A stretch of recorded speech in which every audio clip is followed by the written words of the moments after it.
In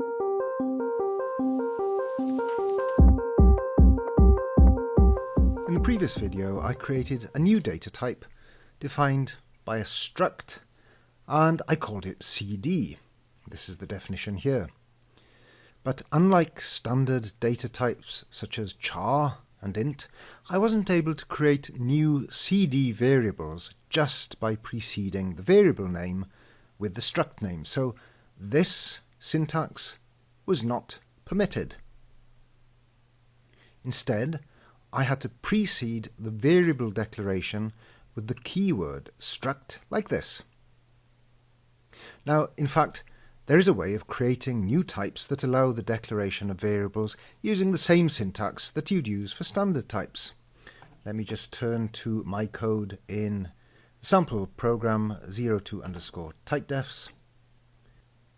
To create new types, you must explicitly define a type using the keyword Typedef. By tradition, it's normal to name types with an initial capital letter. So this is how I declare a type named CD, which is all in uppercase, which identifies my struct, which I have named also CD but in lowercase.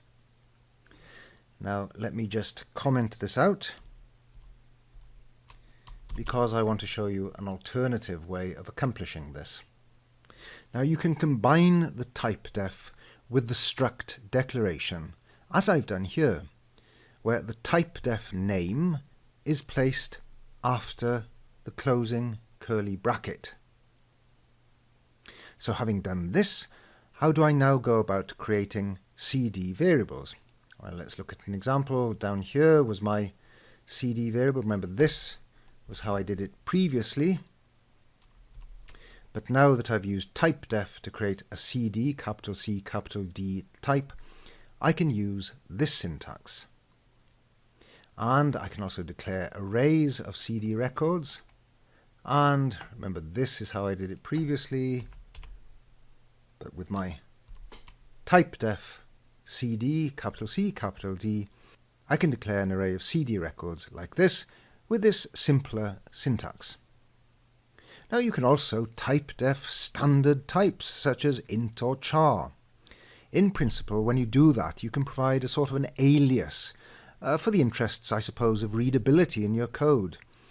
Now, I haven't done this in this code here, but what I have done is I've provided an alias, str50, for a 50-element char array. And once I've done that, you can see that I've used this alias when declaring the string fields of my CD struct.